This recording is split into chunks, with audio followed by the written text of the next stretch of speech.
amazing how the time flies. We glide so imperfectly. I try to be the best that I can be and try to build a nest so I could sleep safely, finally get some rest. I lost my breath when I fell from the sky. The birds that gave wings to wind that never dies, leave a legacy.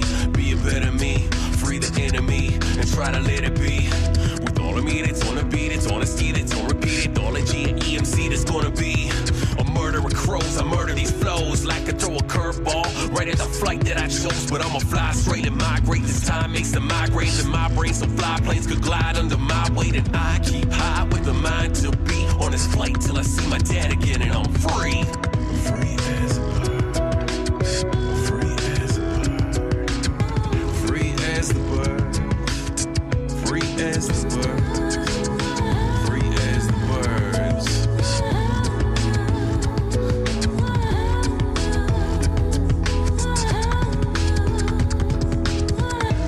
If I'd ever feel it again, the getting lost in the music like it was more than a friend. When the studio was next to the bed and the melody was playing with my heart beating stuck in my head. The cassette player battery's dead. Pump the pedals on the bicycle, the rhythm in that. Up on the telephone wires with the starlings and the streetcar tracks. I never thought I'd be making music in Halifax with the rhythm of a rebel. The attitude never changes. Never won the rebel over ordinary stasis. Place cards set at the table to say graces. Gormandize a memory making me miss faces. Turn around and look at myself for changes. Metropolis votary, really I rearrange it. Head in the clouds and I'm wondering where the day went. Time flying by and I've got nothing but patience. Free as the birds. Free as the birds. Free as the birds. Free as the birds. Free as the birds. Free as the birds. Free as the birds. We so perfectly rough. We know we can get stuck. We are so vulnerable to broken wings and leaving. But me, myself, and I will try to be the one to rise above. I can't even understand when they act like wings, but not enough. Now, I got a little creature living in a little hole inside of my stomach and it wants me to panic and fold. Learning to love all of the heavy things I hold. It's unforgiving but liberating to bear the load. Bees working too hard, bears losing their homes. Now the birds let me see how everything grows. This isn't getting any easier. I don't want to be a member of the greedier. I'm a bar stool fool with armchair politics. So much loss it's hard to focus on the positives. Take my temperature, there's something wrong with the thermometer. Get me off this road, I've forgotten how long it is. The higher I can go, the farther I can get away. I hope my feathers stick together for another day. Words lift off the paper, travel to center stage. But I'm still feeling the cold, there is no other way. I'm free as the birds. I'm free as the birds. I'm free as the birds. I'm free as the birds. I'm free as the birds. I'm free as the birds. I'm free as the birds. You know I'm free, at least trying to be. Mine like the birds, no the worms don't see. I'm far from the dirt, but the earth is still me. I'm a whole lot of water, just a little salty. Pale like the moon, still I shine like the sun. I'm hot, then I'm cold, still the same conundrum. I'm God, then I'm Satan, then I'm human all in one. Said I fall, I get up, then I walk and then I run. Fly like I'm high, man, I'm over this summit. I try to right, I try to wrong, I got it stuck in my stomach. I hear this music in my head, still a struggle to hum it. I see the world in its hate, still I'm humble to love it. I see my faith and my pride in the side of this hell. A lot of y'all won't, guess a lot of y'all will. And I'll be up high doing circles in the sky. I'm free like the birds, guess you wanna know why. Free as the birds. Free as the birds. Free as the birds. Free as the birds. Free as the birds. I'm free as the birds.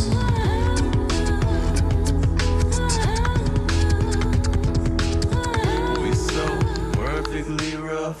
We know we can get stuck. We are so vulnerable to broken wings.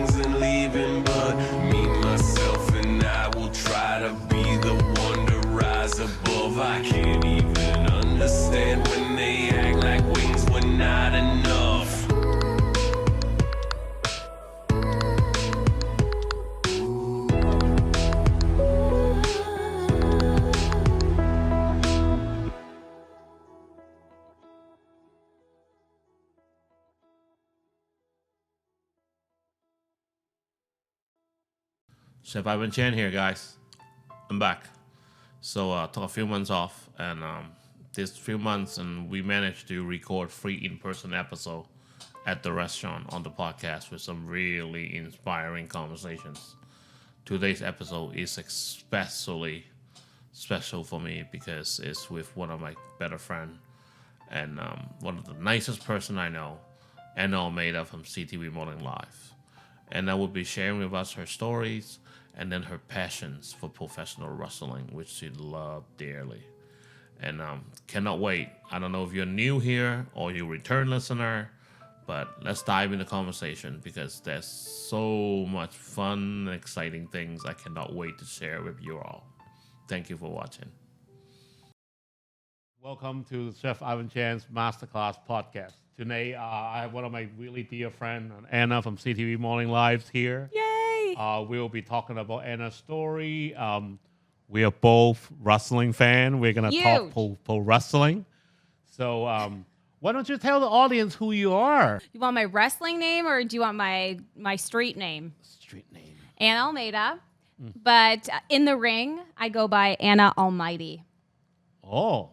Avon, knees to the chest. We'll get into that after. Okay. But that's me. So how did you get into the industry, Anna? To be honest, it's kind of funny because I actually have severe stage fright, and it's funny to be able to be doing what I do for work, knowing that.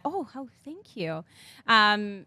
Because even growing up in school, I like to sing, and I used to perform in that way. Although I did have stage fright, I felt confident in my singing abilities then. But then I always had my video camera with me growing up. So I have a lot of my high school years and early 20s and different moments, which I'm so thankful to be able to look back on now, especially my best friends with the kids and this and that. So it's really a treat. And I wasn't sure what I wanted to do when I was done high school. Again, keep in mind that I had severe stage fright. I hated being called upon in class. I didn't like presenting anything in front of my peers. Come to know now that I'm actually dyslexic. But at the time, you just felt like you were dumb, and I was embarrassed to say the wrong thing, especially at that young age. But it was my English teacher, Miss Albrecht, and I've actually been able to thank her, which was a really amazing moment. She was my grade 12 English teacher, and she's like, I think, you always have your video camera. I think you should, think about going into broadcasting. And that little spark set me on a journey. I didn't go into it right away. It took a year to go to school. I went to Conestoga College in Ontario, and I took radio, television, broadcasting, thinking I was going to just do TV. That's all I wanted to do. If I was going to do anything, I wanted to be on TV. I'm not going to pretend. I wanted to be famous, work the red carpets, but as you are one famous does. now. You got to know that. Oh no. But that's what I wanted to do. But I interned in TV, but I got my first job in the business in radio. And then that first job came to an end, and it led me out here. My next opportunity, doing a morning show, becoming a morning show host. So, yeah, it's been quite the ride. It's kind of interesting to say because I did my podcast with Amateur Alex, and he mentioned that how sad he was when you got your job at CTV. Yeah, well, he that was you're my leaving buddy. him. Yeah. So obviously everybody loves Anna, but it's like I paid you to say that. not. But anyway, but he did say how sad he was when he found out. He was happy for you, but he was sad that you were leaving him. Well, and I did. I moved out to Halifax. I had done a midday show in Ontario. I was 23 years old. It was really exciting being from that area and getting that job. I did 10 to 2 every day, but I was covering a mat leave. And so, she came back and I was out of a job, and there was a posting to come out here and work. And I took a leap of faith and moved out here a week later. Had never been out to the East Coast. I knew an explosion happened because of the Heritage commercial. Okay. And I had no place to live. I lived out of hotels for 6 weeks. I had my suitcases. I had no friends. But I had a job and a dream. And I started working at 1013 The Bounce. The Bounce. And then with Frankie Hollywood. And from there, amateur Alex came on. But he wasn't always amateur. He was originally Alex the tech guy. The tech guy. That's still what he's in my phone to this day. I have never changed it. And yeah, the three of us were together. So I've watched him bloom into the awesome guy that he is, both on the radio and as a dad and all that fun stuff. And then Turk joined us a couple years later, a year or two later. And yeah, and then I left and Alex is still on the radio making people laugh. He is. I was talking about how he just suddenly throws something in there out of nowhere and making all those big spot, right? He's so good. He's so funny, and he's just genuine. And I think that's what viewers and listeners like when he's appeared on our show. For something, you just know that he's just being himself, and that's really what it is, and there's a passion. And same thing, I think that's why we connected when you came on the show. We hadn't met, obviously, until the morning of, and you're trying to show me how to make stuff, and you knew very well. I was honest. I'm like, I don't really cook, man. Like, I'd like to try, but I'm not very good. We actually met once before that, Anna. No, but like in terms of being on TV. On TV, yes. Yeah, and people know when someone's being real. Yeah. So, and that we were comfortable right away with each other. Oh, yeah, it was fun. So lovely. For me, it was like, it's nervous to be on TV, right? And trust me, you make me so comfortable. I was so relaxed. Just how you come to me in Greek and talk for like 10 minutes. I was setting up. I already feels like, okay, I don't have to worry now. Yeah. Like you make me so comfortable right away. That is the best thing. I love hearing that. Honestly, that's the hugest compliment. I can't. When somebody says they make you feel comfortable, because I know what that feels like. I still get nervous every single day, literally every day. Doing this, I'm nervous because, you're exposing yourself, right? It is, yeah. And so when someone's like, wow, I didn't feel like that was an interview. I felt like we were just chatting. Oh my gosh, that went by really fast. That's such a huge compliment that I made them feel like they could just be themselves. It's not something I take lightly, for sure. It obviously, I mean, you guys doing this every day, and I done it before, and my struggle was I didn't know what kind of question I was gonna throw at me, and I was so nervous. Like, okay, what she's gonna tell me? What she's gonna ask me? Is she gonna tell me ahead of time that what she'll be asking me? But all you did, you came in, you talked to me, you gave me a big hug, and say, hey, you know what? We'll be fine. We're gonna have some fun. Yeah. That's all you said to me, and it was just like, wow, like. Thank you. When you go in there, so like you have 5 minutes to cook. Yeah. To me, it was like, oh, you already tense up. It's like, okay, like can I finish it on time and all that, and then. You're great. I don't know about great, You're great. But I do what I can. That's all. But listen, and I always tell people when they come on I like to let them know, hey, don't. It's easy. I can't say don't be nervous, although I say don't worry about it. Like, I got you. It's going to be great. You know all the answers to the questions. There's not going to be a question I'm going to throw at you that you don't know. You know what I mean? And I make mistakes. We all make mistakes. I make mistakes when I read, when I speak to people. It's just we're human beings. So let's just have some fun. Let's do this, That's exactly how I feel, because you have no idea how happy I was. Like, oh yeah, I finished on time, Yeah, that it's was all the those thing, things. right? It's great. But no, it's great to know you. Thank you. It's that experience at CTV was great. I was actually pretty relaxed, and afterwards I was happy. You know how you always like don't want yourself to look bad, and gosh, I second guess myself all the time. And they ate my food afterwards. We did. And the girls always run in. Yeah. That was good. But anyway, so get to know Anna. And after a while, that, of course, I start following you. Yeah. And then, oh, my God, so you love pro wrestling, too. Yeah. And it's just kind of, you don't see, like, people, because we see you on TV. Yeah. We don't really see the personal side of stuff. And it's kind of like, oh. And then I read the segment that you actually was in a wrestling ring. This is true. And it's funny that you say that because most people, I think that's like, if you don't know me well or you're getting to know me, it's always like a fun fact. Like, whoa, really? You like wrestling? You don't look like you'd like wrestling. I don't know exactly what that means, but apparently I don't look like I would be a wrestling fan, a typical wrestling fan.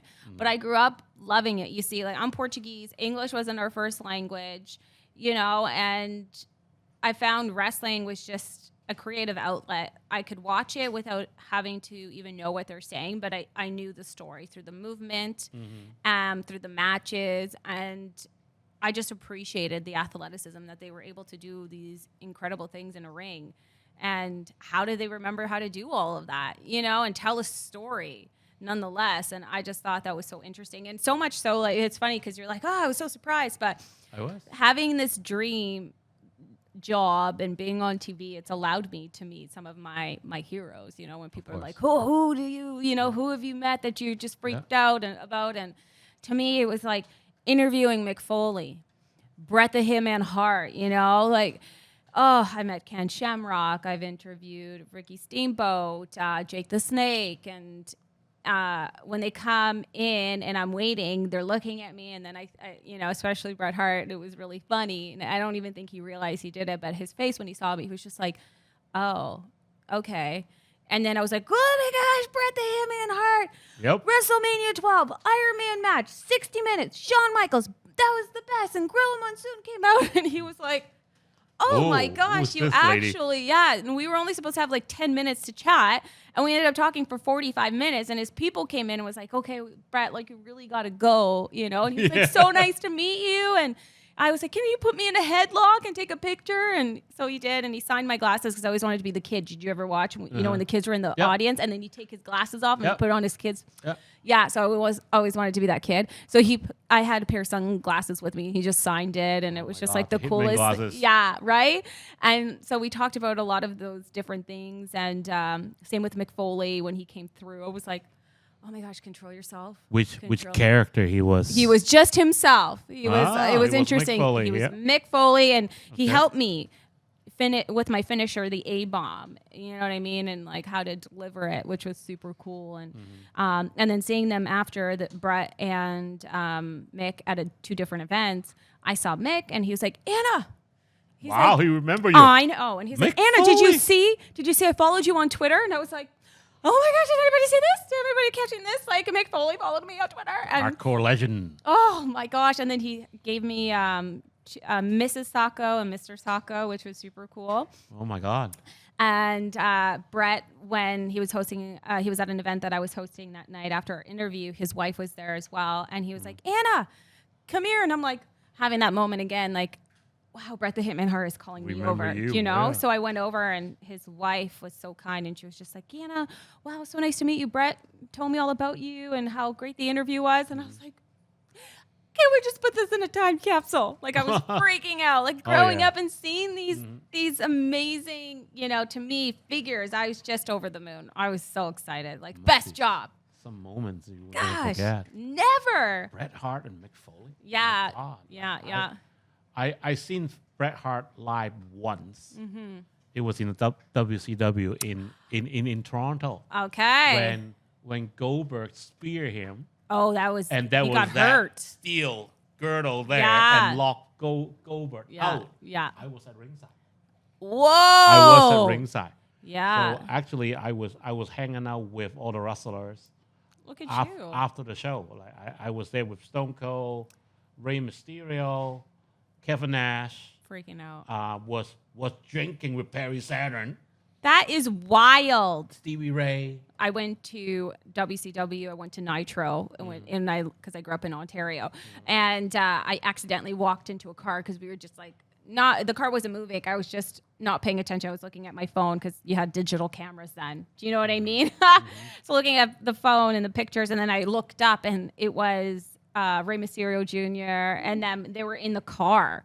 And they smiled, and then they waved at me, and I was freaking out. Like, ugh, oh my God, so cool. They have people too, and some of them are really nice. They are really nice, and you tend to forget, and they often reference themselves as these giants, bigger than life, because they're doing these incredible stunts. I've seen everybody live. I haven't seen Bret Hart live. I've had the opportunity to talk to him, which is great. I think the only person I haven't seen live has to be The Rock, because I've been to WrestleMania, and so I got to see The Undertaker and and Shawn Michaels, HBK, all the way. He's my boy. That was my first love forever. So I got to see them, although it wasn't the Heartbreak Kid music, it was the DX music, but still super cool nonetheless. Yeah. My God, all those experiences. So jealous now. Yeah. And SmackDown and Raw and house shows and So do you go to the shows when they come to town now? Oh yeah, if I can, I definitely. Yeah, it's will only go. Friday night though. Yeah, it's kind of yeah. I couldn't make it. But it's just incredible. So yeah, being able to get in the ring and be like, "Oh, wrestling's so fake." No, okay. They may have determined who the winner will be, but it is up to them to sell it. Yep. Huge difference. It hurts. I've been in the ring. I wrestled like a 280-pound man. When his leg drops on me, it hurts. When I'm taking the bumps, they hurt. I jumped off the top rope. It all hurts. It hurts. You have to train your body. Because I remember the first time I went to train was with the wrestlers from Kaizen. It's a local wrestling circuit here, and they're amazing. And Covey, my trainer, he's like, tomorrow you're going to wake up like you've been in a train wreck. Yeah. And I was like, what? Literally the next day I woke up and I was like, oh my gosh. He's like, you're building your callus. When you go to the gym and you get the callus on your, he's like, you're building your callus. And it's true. So it is very, very real. And things can go wrong quite quickly too in the ring. So it is a trust. It's a very big, you got to trust the person you're with. A lot of people doesn't realize how hard it is what they do. Yes. And taking a bump is not just taking a bump. No. Like you really throw your body at risk constantly just to perform. And I always think that one of the biggest things as a wrestling fan is the storytelling part. Yeah. And is that what you do? Like you in media, like you are presenting things. I think it's just a different form of storytelling. Oh, I like what you just did there. It's such a great way to circle back. Look at this talent. It's really relatable for what you do, because what you do at the show every morning, like you're presenting different guests, different topics, and because every morning we have 4 live guests. Typically, we have 4 guests that we interview every single day, 5 days a week. So it's a lot in the sense where I get nervous because I'm not an expert in all these things. You know what I mean? They're the expert. I'm just trying to, help them deliver their message. So, it can be nerve-wracking. Sometimes do I hit it out of the parks? Yeah, sometimes it goes really well, and sometimes I'm like, oh, man, I wish I did this better, because I care so much. I want them to look good, and I want them to be happy. So, when they can talk about the experience like I talked about meeting Bret Hart. Do you get what I mean? And, those sort of things. So that's really important to me. And I can kind of show off my personality sometimes. I'm never going to go in and be like, hey, chef, I'm a chef too. Like, that's never going to happen. But the whole thing is, to me, is you, like I mentioned earlier, you make people comfortable. That's one thing. That's one thing about Ana, like, that I love. That the way you host a show is so all relatable, and you make people comfortable. And you don't really force anything. Everything, the way you present different guests. And I mean, I'm sorry, Chef Barrett, but I saw that clip. I was losing my mind. Oh my gosh, okay, because I lit my face on fire, like legitimately, it lit my face. Okay, so what is the thingy? The torch thing? Like, so we were doing what, a flambe? Is that what? Yeah, that was see, what we were doing, there you go. Goes to show how much I flambe. Anyways, he gave me the torch, and I asked him, I was like, I want a flambe, because it's just, I don't want to just say flambe, I want a flambe. Yeah. So anyways, he gave me the torch, and it was just being finicky, and then I didn't realize, and this is me being, clueless when it comes to this sort of thing anyway. So I put my face down, being like, why isn't this lighter torch thing not working? So finally it triggered, and then when it did, it blew up. Yeah. And then I fell backwards, like I made it a dramatic thing, because in that moment, I really just needed to turn my back and be like, do I have eyebrows? Do I have my eyelashes? Yeah. And I was okay, thank goodness. But it could have gone the opposite way. But, it's, you never know what's going to happen. That's the thing. And it's live TV. You never know. You hope for the best. but things can go sideways. But that was really my quick. reaction. I saw that clip. The first thing I do, let's text Anna. Are you okay? That's Yeah. the first thing I do. Yeah. Like I was You're worried about sweet. you. Like that was Yeah. the first reaction I have. Yeah. But you know what? She stick with it. She's being a professional. She stick with it. She deal with it. And that's one thing about you. Like everything comes so natural. Oh, I don't know things come naturally, but I do try. I mean, I have hurt myself on live TV. I mean, I went skating on the rink at the Oval, the Amera Oval, and I'd been there a few times, so I used hockey skates. So this time I was like, I've mastered hockey skates. I had not. So I'm like, I'm going to wear figure skates, but they have the picks in the front, which are really tricky, by the way. So anyways, I tripped over the pick, and when I went flying, and we were on live TV, and I know I was in the air, and I was like, oh my goodness, I have a mic pack on my side, and I'm going to land on ice. Yeah, it will hurt. It's going to hurt. So then I had to maneuver and then land, and I was still live. I saw the red, and I thought, oh my gosh, don't curse. I have a potty mouth, and I think it's because I can't swear on TV. So I make sure I swear outside of television. Okay. You know what I mean? So I'm not proud. I have a potty mouth sometimes. So I just thought to myself, do not swear. You're on live TV. Is anything broken? And then all I remember was doing, ow. And people still bring it up to this day. I don't know if you should go skating. You took that real hard fall. Like, I don't know if skating's for you. I'm like, yeah, thanks for looking out. I appreciate it. We're good. So it's an adventure, and I wouldn't have been able to do all the things that I've done if not for the job that I have, and I'm thankful. But to me, it's like all those great experience. Like, you met all those idols. I mean, that list you just mentioned is like. Oh, and I got to interview the Bellas, Nikki, and Brie Bella. Nikki, both of them? Yeah, when they came out with. Now. Pardon? They changed their name. Yeah, But back when, Yeah. it was the Bellas when they had their book come out. So I got to chat with them, and that was really cool. Because they were transitioning at the time from, the Divas champion to the women's champion, which was what I always loved. Like, I loved Alondra Blaze back in the day. She was incredible. She was so ahead of her time for women's wrestling. And then it was the women's belt, and then they changed it to the Divas belts. And I didn't care for, the bikini matches and the panty matches and this and this and that. Do you know what I mean? And anyway, so it's just one of those things. So then it started, changing the game. They were getting more technically inclined in the ring, which I really liked. And then, now it is what it is. Like, women are getting the time that they deserve. They're incredible. Some of the matches are better than the men's matches, and I love it. They're in the Hell in the Cell. They're doing ladder matches, tables. They're doing everything. So having them, Charlotte, Flair, and we had Bailey, and oh my gosh, the Boss. Like, it's just they're all so good. They're so good, all of them. They really bring it to a changed the different game. level. They changed the game, but they wouldn't be there if not for Alondra. And then Trish, and Lita doing the backflip, off the top rope. So they weren't doing those things before, and they main event Raw, first time ever. Yep. That broke the glass ceiling for women's wrestling and what they were able to do, and now they have their own Royal Rumble. Like, it's awesome. Women's came along. I wish I could just get in there and do it maybe one day, but you should. I don't know anybody at WWE. You is you. Yeah, WWE call me, but maybe AEW. Yeah, call me. AEW is doing pretty well right now. They're doing great. I don't think, wrestling's so different.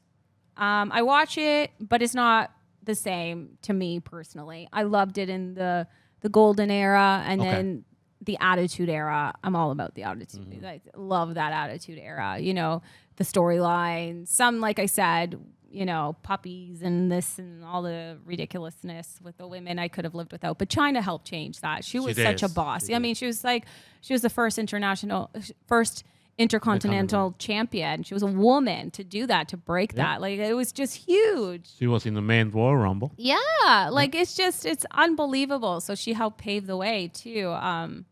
But yeah, the Attitude Era was just epic, you know. Stone Cold Steve Austin telling your boss where to go. How relatable is that? You know, when you're having a bad day. I mean, you're the boss, so I hope nobody tells you where to go. But, you know, but it is. It was, the mic work was incredible. Like the Golden Era and then the Attitude Era, they sold it. What they had to say, that they just, I find now they're trying to get that back. Because it's so acrobatic, it gets lost sometimes in the storytelling because everybody's trying to up. Yeah. Do you get what I mean? Sometimes less is more, right? It is, yeah. It means more. It does. Yeah. You know, those moments that you're looking for. So, and speaking on a mic is an art. You know, it's a huge thing. Which and you are pretty good at.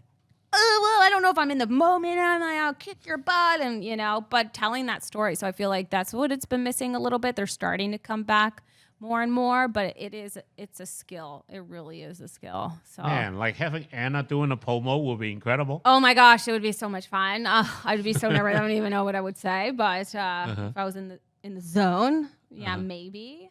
But it's just seeing where it's evolving to, you know, and like the newer generations of kids following, you know. I think after the Attitude Era, they were really concerned about what they were putting out there. So it was PG era kind of disappointing. it was a little, you know.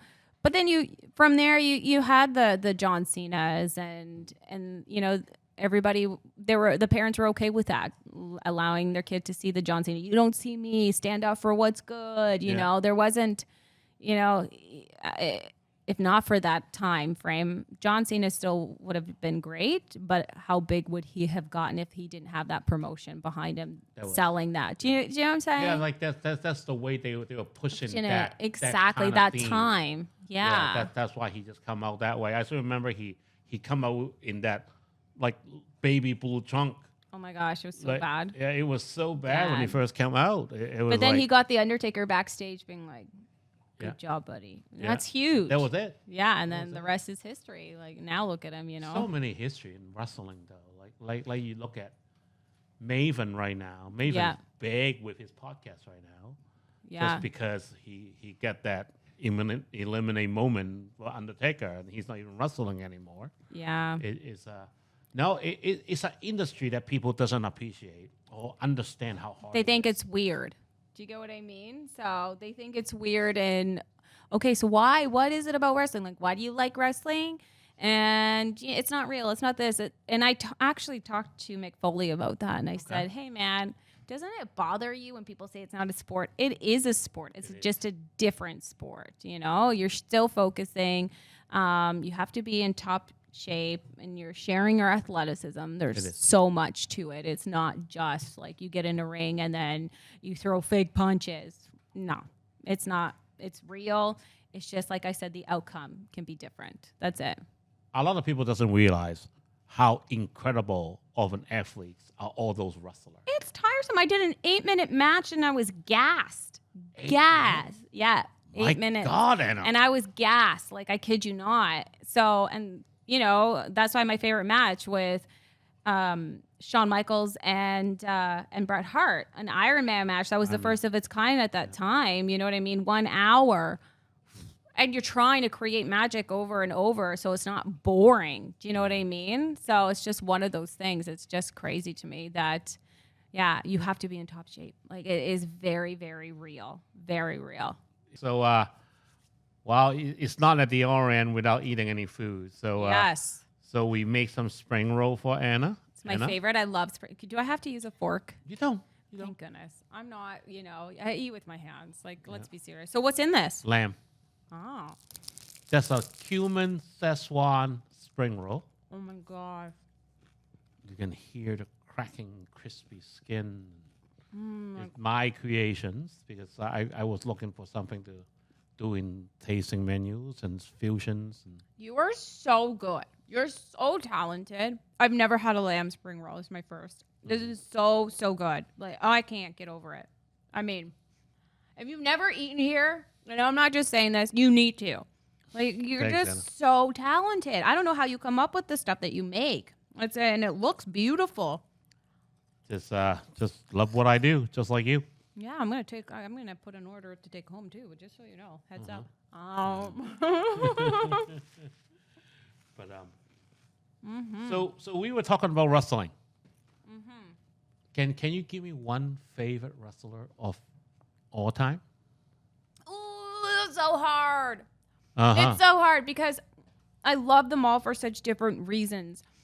I mean, my first love, everybody had their Jonathan Taylor Thomas. Yes, cute. My first love was Shawn Michaels. I'm a Bret guy. I don't know. Yeah, and you know what? Bret Hart and I talked about that. Oh, because my favorite match, like I said off the top, was the Iron Man match. You know what I mean? It was like the first of its kind. It was for the championship belt. And at this point, Shawn Michaels, he hadn't won it. He's coming back to wrestle, and they have this amazing moment. And then Bret Hart was like, oh, so if that's your favorite match, then who did you want to win? And I wanted Shawn Michaels to win. So how do I tell that to Bret that him and Hart? But it was true. I was like, and I said, actually, I love how it went. Like I wanted Shawn Michaels to win because it was you helped him fulfill his childhood dream of becoming the champion, and you passed the baton. And he was like, yeah. And I was like, oh, okay, dodged a big one. I agree with you. He did, so it was pretty special. But so I love Shawn Michaels for, doing the things that he was doing when he was part, with Marty Jannetty, and they were the Rockers, and they're high flying. Before that, it was really just Macho Man jumping off the top rope, at WrestleMania, and giving the elbow to Ricky Steamboat. So they were high flyers, and it was really incredible to see. I loved the Bret Hart because he was for the people. He was Canada. He cared, and his athleticism, his technique, the sharpshooter hurts, by the way, went down properly. And so I loved him. But then I loved Stone Cold Steve Austin. Do you know what I mean? Because he was such a rebel, and he was like a no F's, and like, this is how I'm going to do it, and I'm going to drink my beer, and it was relatable. So I loved his attitude, but he had heart. He was a heel that everybody loved. Like, and it wasn't a thing, which then too became The Undertaker, because they kind of were trying to, the scary, gloomy, moments, and then you had him, and everybody loves The Undertaker. He's a legend. So I love The Undertaker and Mick Foley together for their matches. They were just killing themselves, more so Mick. Throwing off the cage, the and Hell all in the that, Cells. Like, it was just so. To answer your question, I can't answer your question. I love them all for different reasons. I guess I would say Stone Cold to me, because I think that I was growing up in a time as a kid trying to figure out my voice and being shy and scared to say the wrong thing, that Stone Cold Steve Austin at the time didn't care. So I think I can relate to that. But growing up, I love the fact that the Hearts were very involved. You have Natalia, who's part of it still. And, I love that whole thing. And I love the high flying and the storytelling that HBK was able to do. So there's different reasons. But yeah, Stone Cold helped me find and that's who my character is designed after, is Stone Cold Steve Austin, with the, the jean jacket coming out and the black pants and stuff. Yeah, he's the same way in real life. The one time I met him. You met him?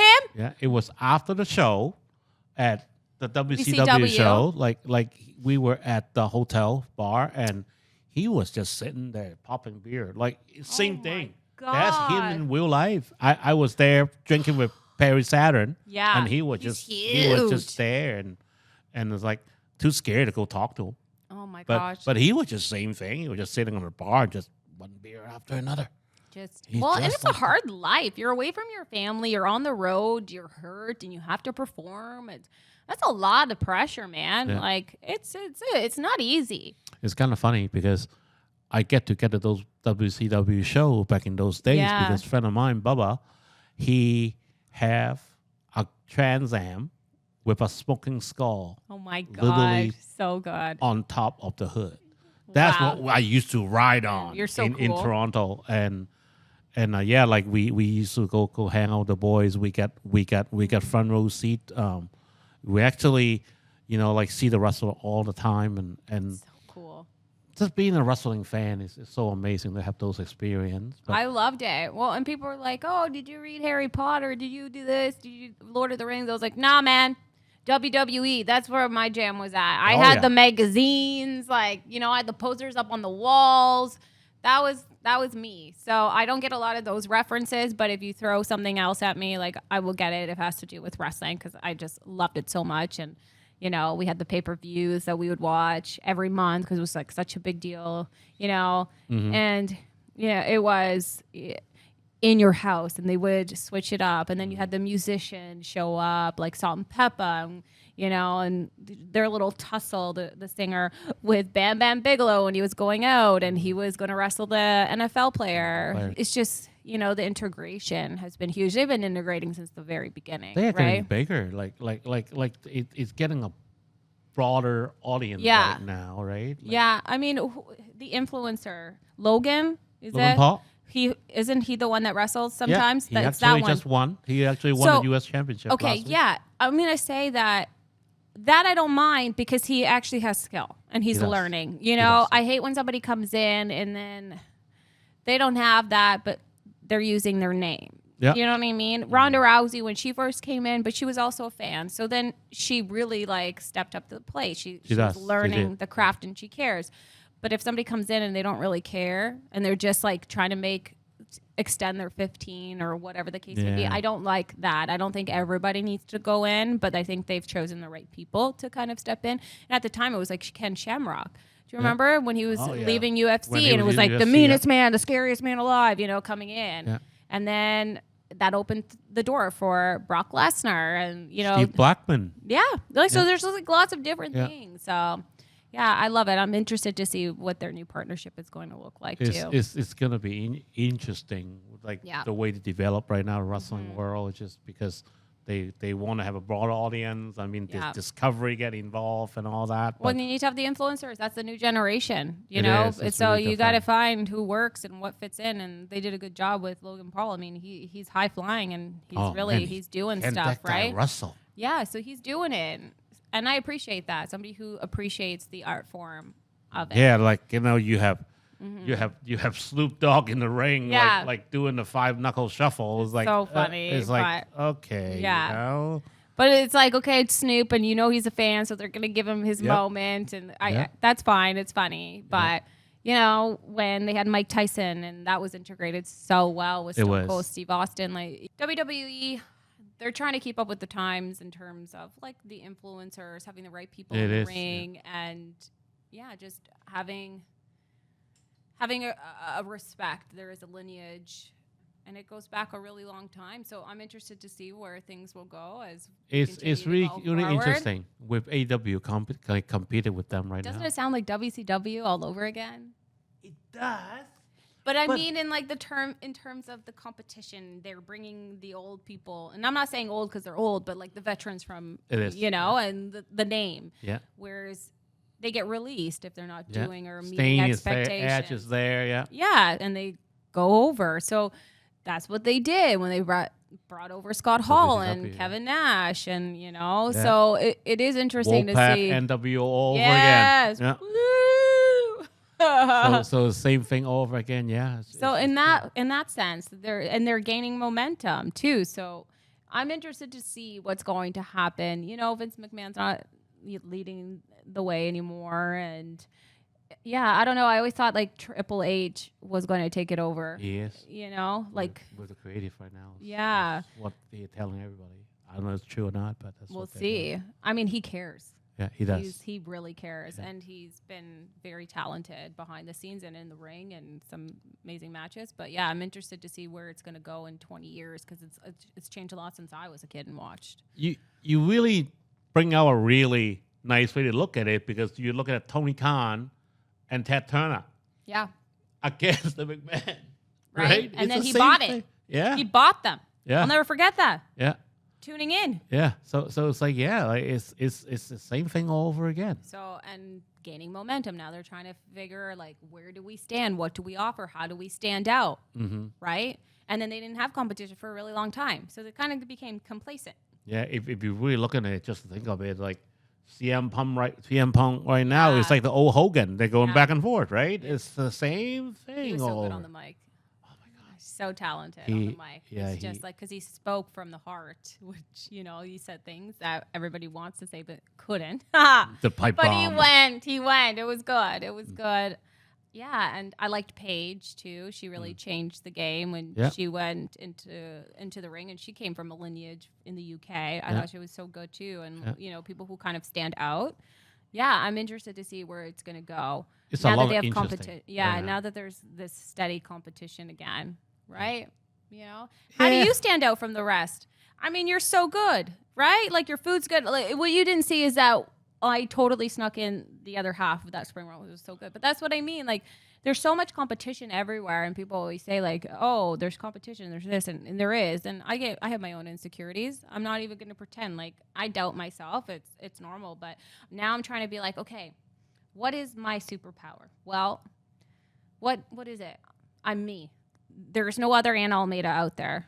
So, I mean, we could do things similar. We can do this or that. But at the end of the day, there's nobody else. Like, there's no other chef like you. You're the only one. You're the only chef and I'm the only Ana Almeida.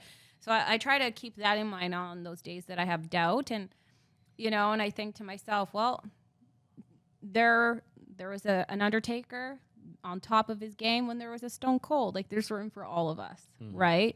So, yeah, although in wrestling, everybody wants to be number one naturally. But yeah, I'm interested again to see what's going to happen in the next 20 years and how fans they're selling out. So there's still people watching. There's people still watching. I mean, like, but what if the next question is you want to look for professional wrestling? Oh my gosh. Sports entertainment. What you prefer, Anna? Oh, sports. It's a sport, wrestling, but it's both. You know what I mean? Like, it's entertainment. You go to a baseball game, it's entertainment, but it's a sport. You go to UFC, it's entertainment, but it's a sport. It's a sport and it's entertainment. It's all in one package. So I hate the... But that's a big debate right now, No, right? it is because the outcome is determined. Yeah. However, sometimes you got to change things on the fly. Somebody easily gets hurt. It was the same thing when Trish Stratus was wrestling Lita. You know what I mean? Lita was supposed to have the belt, and she blew out her knee. Yeah. Trish knew, and then they improvised, and Trish had the belt, right? Like, that's the thing that happens, and I think people don't realize that, hey, you got to pivot, and adapt. And if they trust you to be the champion, like, now it's on your shoulders to carry the company at the end of the day, and that's a big thing, right? It's on your shoulders to carry this place, I try. Yeah, and you do a great job. Everybody knows about this place. It's the best place for the Chinese food you're ever gonna get, and all this things. And I'm like, yeah, I know him. But anyway, so who is your favorite wrestler right now? That's current roster. On the current roster, I would say it's really hard. I like Seth Rollins. I don't know why. I think he has that Shawn Michaels kind of ego. He does. Do you know what I mean? I totally agree. Yeah, and I like that, of course, because Shawn Michaels was my first love, and he's good. He's cocky. He's come a long way. Yeah. I love the women. The women are just Bianca's kicking butt, and just I love seeing what they're doing. It's always interesting to see what's going to happen next and who the next up and comer is. Oh my gosh, I'm having a moment here. Seth Rollins' wife. What's her name again? Becky Lynch. I love Becky Lynch. Oh, yeah. Like, she is so my cool. pick of women wrestlers. Yeah, Becky's amazing. I love her. I'll watch any match she's in, man. She sells it. She's broke her nose in real life, like in a match, and she just kept going. Like, I love her. Those two, I love them. Power couple. They are the power couple. They're goals. Yeah. Oh, and then Bray Wyatt when he passed. Yeah. That killed me. It does. I was so sad, and I loved when he started off. And he had, coming out with the lanterns and the family. And it just was, to me, it was like, here's the next, not that there's going to be another Undertaker, but I was like, he's giving me that Undertaker you get that feel that creep, like, oh. So I loved him. I thought he was so good, too. And I love Kevin Owens. He's so talented, too. Like, I love it. I know. And so, yeah. yeah, I'm interested to see what they're gonna all do. But yeah, I would say those are pretty much my favorites. But they've been around a little bit, so I'm a little bit biased. Those are the power couples. I mean, Yeah. I'm a big Becky fan. She's so good, right? She is. And just think of like where she started, Yep. you know, to where she is now, and Yep. the man. I love that concept. I love that they allowed her to just go for it. Yeah, I mean, it's all about the development too, right? Like, Yeah. and they carry on with what Yeah. what the fan wants Yeah. and what the fan see and how the fan react to it. It's such a difficult way to Yeah. storytelling. A lot of people need to And appreciate. that's what I love. The 4 horsewomen, you know, Charlotte, Sasha, and Bailey, and Becky. Yeah. I love that. They were so good, and they like came in and they were powerhouses, and the matches were incredible. And yeah, I thought, I can't say enough. I wish that my dad allowed me to go into wrestling when I was little, but it wasn't can for still do women. it. It wasn't for women back, you know, he's old school Portuguese, and I appreciate because they were having like the nude matches basically. And he's like, not my daughter. I get it. Yeah. But now it's like, oh, it's not too late. But my body would tell me it's a little late for me. You're still young. I'm 38 now, and I feel young, but my body aches. And I remember how that 8-minute match that I did. I felt. Are you still looking into doing it again? You Is know, the I get asked opportunity that arise? sometimes, like, oh, do you want to do it? Would you do it? And I'm like, to be determined. We'll see. Leave you. Uh-oh. We'll see. Spoiler if it was alert, good, guys. if it was enticing enough, you know, we'll see. I don't want to give it away. I don't know. I don't have anything in the works right now, but never say never. It's in my blood. Mm-hmm. But to bring back to one other thing that you said, it's been stuck in my head. Okay. I really want to say this. Yes. You said, "What is Anna's superpower?" Yeah. That's Anna being Anna. It's just your personality is what touched people. Aww. Like that's what touched me at least. That how friendly you are and how real you are. You know, like I still remember the first moment I walk into CTV and who's this host I'll be. You know, I kind of bumped into you before. I think the first time I saw you was at the Autism Nova Scotia banquet when I was presenting the appetizer. But really talk to you and being there it was in the cooking. kitchen.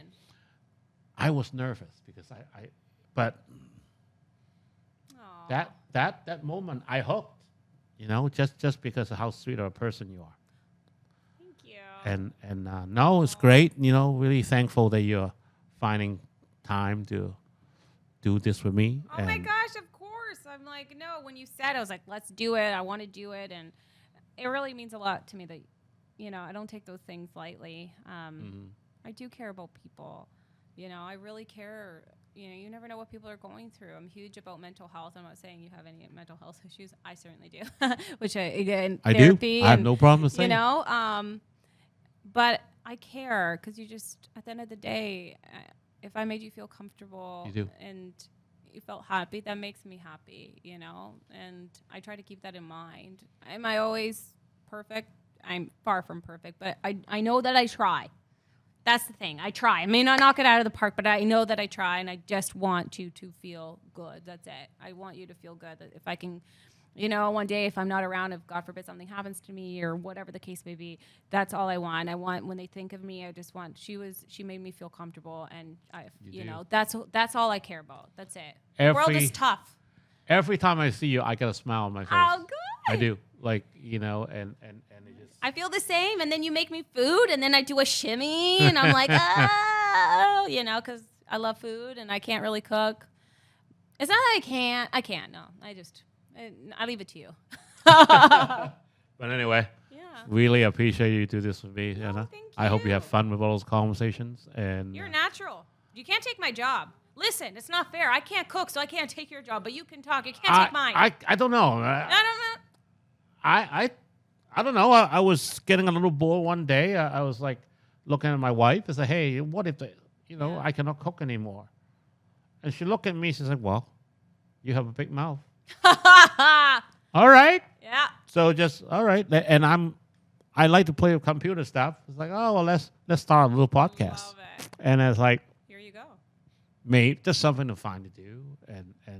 And of course, I have so much good friends who helping me to do this. And it's all about friendship, right? And that's one thing since day one I appreciate, our TV hosts. Yeah. You're willing to be friends with me Gosh, thank you for being my friend. Are you kidding? spending her valuable time here to No, thank you. have for a being little my friend. chat with me. I appreciate it. And thank you for cooking for me and always saying nice things. And that means a lot to me. And I would like a doggy bag when I leave with food. That's the $1 million question. Yeah. But anyway, good, Anna. Thank you. I love you. Thank you.